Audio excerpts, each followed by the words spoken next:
네, 안녕하세요. 저는 CNG테크의 전하성 대표입니다. 여러분들에게 이제 오늘부터 4시간 동안 기업가 정신, 그리고 기업가 정신에 기반해서 이제 스타트업들을 준비 창업하는 것들을 여러분들에게 강의해 줄 예정이에요. 여러분 교재는 이 책입니다. 전하성의 스타트업 교과서. 제가 이제 2015년 9월에 낸 책인데요. 이 책을 이제 교재로 해서 여러분 이 책을 제 강의 들으시면서 따라오시면 돼요. 그러니까 제 강의가 이제 총 4강이라 이 책의 분량을 굉장히 짧게 말씀드리긴 할 거예요. 근데 그 책을 꼭 읽어보시면서 따라오시면 됩니다. 보통 이제 창업을 할 때 사업 아이디어를 어떻게 발굴해? 사업 아이템을 어떻게 찾아? 이런 질문들을 되게 많이 하잖아요. 근데 저는 그냥 이렇게 짧게 얘기를 해요. 시장의 문제를 정의하고 시장의 문제를 해결하면 창업이 된다. 그러면 시장이 무엇이냐? 시장의 정의는 나한테 돈을 주는 사람들의 집합. 그러니까 내가 무언가를 팔거나 무언가 서비스를 제공한 대가로 나한테 돈을 주는 사람들의 집합을 보통 시장이라고 해요. 그러니까 그 나한테 돈을 주는 사람들의 문제를 해결한 게 사업 아이디어의 발굴 방법이라는 거죠. 뭐 책에도 나오지만은 실제 여러분들 제가 2014년이었습니다. 그때 이제 투자 검토하던 회사가 있었어요. 어떤 회사냐면은 우리 커피숍 가면 이렇게 쿠폰 이렇게 찍어주잖아요. 이런 쿠폰을 이제 전자 쿠폰화 해주는 회사였죠. 지금은 사실 뭐 도도 포인트 이런 형태로 다른 형태로 이제 그 전환이 돼서 통합 포인트로 성공한 사례들이 나오는데 하나의 커피숍만 대상으로 해서 그 사업 모델을 제시한 회사는 실패했습니다. 왜냐면은 그 실패한 이유가 당시 이제 커피 점주 분들한테 자 이렇게 하면은 종이를 안 사도 됩니다. 그 스마트폰에다가 도장을 찍어가지고 이런 그 쿠폰을 모으면은 고객들도 뭐 쿠폰을 잃어버릴 이유도 없고 당신도 종이를 안 사도 되니까 이걸 쓰세요라고 얘기했더니 아무도 안 쓰는 거예요. 이게 여기서 이제 시장의 문제가 맞았는지를 검증할 수 있습니다. 이 사람이 정의한 시장의 문제는 내가 맨날 내 커피 종이 쿠폰을 한 7개 정도 찍었는데 잃어버리고 그래서 다시 또 아까워하고 또 받아 찍다 또 잃어버리고 이 문제를 정의한 건데 이게 커피 점주 입장으로 돌아가 볼게요. 커피 점주는 나한테 돈을 주는 사람이잖아요. 그 시장이라고 볼 수 있죠. 커피 점주 입장에서는 내가 이거를 잃어버리는 게 슬픈 일일까요?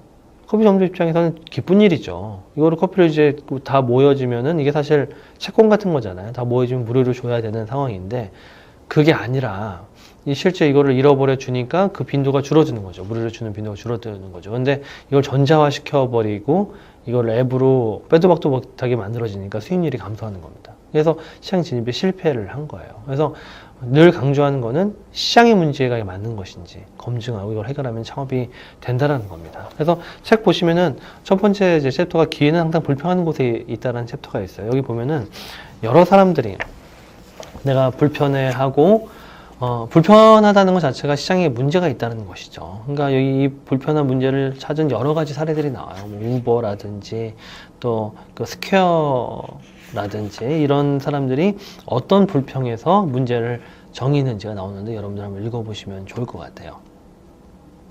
또 하나가 좀 관점을 달리해야 될 필요가 있어요. 그러니까 꼭 저래야만 할까라는 챕터입니다. 이쑤시개 5개 가지고 실험을 하는 설명이 책에 나옵니다. 이쑤시개 5개를 활용해서 원을 만들어 보라는 뭐 이런 퀴즈가 나와요. 근데 이 원을 만들라는 얘기가 다 구를 생각하잖아요. 근데 우리나라 통화 숫자 원을 만들라는 얘기거든요. 그러니까 실제 관점을 달리하고 이제 고정관념을 깨는 게 실질적으로 이제 솔루션을 찾는 데 도움이 됩니다. 그러니까 솔루션을 찾기 이전에 또 시장의 문제를 바라보는 이런 그 해안도 사실 만들어줄 수 있는 것이죠.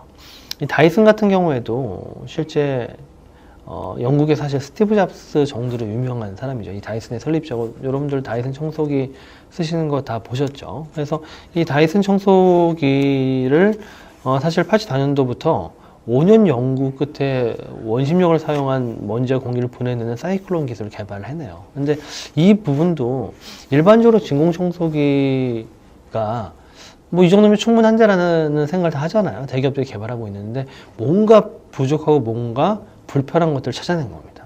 그러니까 실제 그 당시 진공청소기는 빨아들이고 필터에 그냥 적재만 시켜놓은 거예요. 근데 이 사이클론 방식 같은 경우는 확실하게 그 먼지를 빨아들이는 능력이 훨씬 배가 되거든요.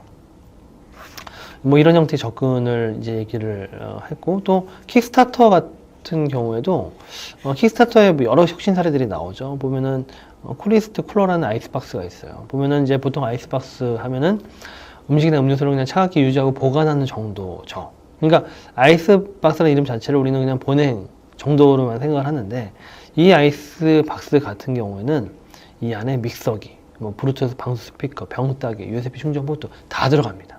그러니까 아이스박스에 이런 기능이 있었으면 좋겠다라는 그냥 불편함, 이런 것이 개선되면 좋겠다라는 그냥 바람, 이걸로 끝내는 것이 아니라 실현을 하는 것이 창업이라는 것이죠. 보통 창업 그러면은 이 트리거 한다라고 해요. 트리거. 그러니까 혁신가의 가장 큰 능력이 실제 그런 얘기를 많이 합니다. 우리나라 지금 배달앱이 보편화됐잖아요. 근데 많은 사람들이 배달앱을 보고 저거 내가 생각했던 거야 라는 얘기를 제가 1000명 이상한테 들었습니다. 저거 내가 사실 생각했던 건데 누가 했네. 그래서 그 창업이 그런 거예요. 실질적으로 이런 그 보편적인 문제를 해결하고 보편적인 시장을 도모하는 것들은 거의 많은 사람들이 생각은 할 수 있습니다. 하지만 누가 실행하느냐의 문제인 거예요. 실행이 훨씬 더 가치 있고, 실행력, 트리거 한다는 게 실제 창업가의 가장 중요한 능력이라고 볼 수 있는 것이죠. 그래서 여러분들 적어도 이 책에 나오는 26페이지에 나오는데요. 왜라는 질문을 좀 던져보시길 바라요. 왜 그런가? 이 정도로 괜찮은가? 무언가 빠뜨린 것은 없는가? 당연하게 생각하는 것들이 정말 당연한 것인가? 또 좀 더 좋은 다른 방법은 없는가? 이런 부분들을 끊임없이 생각을 해보신 것입니다. 그래서 여기 보면은 여러분들이 한번 이제 제가 좀 추천한 책이에요. 세계적인 경영학자인데 짐 콜린스가 이제 자기 책인데 Good to Great이라는 책이 있습니다. 그러니까 좋은 것은 위대한 것의 적이다. 그러니까 실제 혁신가들은 더 좋은 것을 얻기 위해서 지금도 충분히 좋은 것들을 포기할 줄 아는 사람들이 혁신가라는 것이죠. 이게 창업가의 기본이라는 겁니다. 여러분 그 다음 장이 이제 까짓것 한번 해보자요. 그래서 아까도 말씀드렸죠. 트리거. 이 트리거가 굉장히 중요한 겁니다. 그러니까 실제 다이슨의 사례를 다시 한번 설명드리자면은 그냥 여기 실험이 한 5,000번 정도 이상 실행을 했다라고 해요. 5,000번이 넘는 실패에서 자존감을 느꼈지만은 계속 이 사람들이 스스로 물었다는 거예요. Why not? 그냥 그래서 실질적으로 이제 5,127번째 시제품을 성공시킨 거예요. 그러니까 원래 그 성능보다 원래 접근했었던 진공청소기 성능보다 적어도 성능 면에서 10배 이상 개선을 했다고 하는데, 실제 뭐 머리카락보다 200배의 작은 먼지 조각까지도 걸러내는 그런 기능을 만들어낸 것이죠. 뭐 당연한 얘기지만은 뭐 전화기 발명 같은 경우는 옛날 얘기지만은 전화기 발명 같은 경우에도 실제 이거 트리거에 대한 얘기입니다. 실행이 얼마나 중요한지. 사실 세계 최초로 전화기를 발명한 사람은 미국 발명가인 알렉산더 그레엄 벨이에요, 벨. 근데 이제 실제 우리 이렇게 기억을 하고 있죠. 근데 하지만은 사실 팩트는 다릅니다. 먼저 전화기를 발명한 사람이 있어요. 일라이어 그레이라는 사람입니다. 사실 벨이 그레이보다 2시간 먼저 전화기를 발명 특허를 신청하면서 벨게 돼버린 거죠. 이게 사실 특허, 뭐 제품 개발을 넘어서서 특허 같은 경우에도 아이디어가 생각났을 때 이 특허를 내는 게 생각보다 귀찮아요. 청구항 쓰고 뭐 이게 보통 일이 아닙니다. 근데 이런 부분들 자체도 지금 제가 아는 사람 중에서 특허 지금 100개 이상 낸 사람이 있거든요. 저도 지금 제가 출원한 특허 한 28개 돼요. 근데 생각나면 일단 특허로 만드는 능력은 창업가의 능력이긴 해요. 그러니까 이게 바로 내 사업이 아니라 하더라도 내가 뭔가 다른 일을 하다가도 저거는 저렇게 개선할 수 있겠구나라는 부분들을 그냥 특허로 실행하는 것들은 상당히 중요합니다. 제가 아시는 어떤 사장님도 그 변리사하고 그냥 매달 만나요. 제가 막 생각나는 게 있으니까. 뭐 이런 사람들이 창업가로 볼 수 있죠. 스티브 잡스도 사실 그런 창업 실행력이 남다른 창업가예요. 이게 스티브 잡스도 마우스를 사실 1979년에 제록스 연구소를 이제 잡스가 방문하고 이 GUI 인터페이스를 보죠. 거기서 마우스를 이용하는 컴퓨터를 보고 되게 사실 충격을 빠졌는데, 이게 이 사람이 조바심을 느꼈지만은 이게 기회라고 생각하고 그거를 그 아이디어 기반으로 그냥 바로 연구개발에 매진을 해버립니다. 그래서 이거를 맥킨토시에 적용을 했고 시장에 출시했고 제록스가 애플을 상대로 소송을 제기했지만 제품을 출시하고 3년이 지났다는 이유로 기각이 되죠. 그러니까 그 뭐 특허도 특허지만은 이게 빠른 실행력 이런 것들이 상당히 되게 중요하다는 겁니다. 그래서 이런 그 빠른 실행력을 뒷받침해주는 스타트업 창업 방법론이 있어요. 그런 것들을 우리는 린 스타트업이라고 얘기를 해요. 린 스타트업이 무엇이냐면은 먼저 내가 일단 제품을 생각해서 막 설계하고 구현하고 만들고 테스트하고 이런 과정 중에 남이 먼저 출시를 하는 게 지금 현재 세상이에요. 그러니까 생각이 나면은 일단 만드는 겁니다. 만들고 최소 물량 정도, 최소 기능 정도 시장에 던져보는 거예요. 시장에 던져보는 거랑 플랫폼 역할을 하는 데들이 킥스타터, 와디즈 이런 데들이에요. 시장에 던져보고 거기에 대해서 피드백을 받아서 다시 개선하고 이런 것들이 창업의 실제 린 스타트업의 방법이죠. 그래서 이런 것들을 린 스타트업에서 이제 초기에 최소 기능으로 만든 제품을 던지는 행위, 이런 제품을 미니멈 비저블 프로덕트라고 해요. 그래서 이 최소의 기능 가지고 이거를 던져서 피드백을 받고 개선을 또 던지고 이런 형태가 지금 실행력을 극대화시키는 창업 방법론이라는 겁니다. 그래서 여기도 보면은 그런 것들을 활용한 그 사례, 아마존의 제프 베조스의 사례가 나와요. 그래서 그 제프 베조스 같은 경우에도 금융맨이었습니다. 사실 38에 그 월스트리트에서 모여서 이제 그 부사장까지 했는데 실제 인터넷 시장 규모가 1년 사이에 2,300배가 커졌다는 기사를 보고 그냥 나와버려요. 그냥 나와가지고 뭘 인터넷에서 팔아야 잘 될까를 고민하다가 그냥 책을 선택합니다. 근데 그게 아마존이었죠. 근데 아마존은 여기서 끝나는 게 아닙니다. 아마존은 실제 그 아마존이 그 인터넷 서점을 할 때도 제프 베조스는 좀 달랐어요. 큐레이션 커머스를 만들어낸 사람이거든요. 그러니까 이 사람이 어떤 책을 읽을까?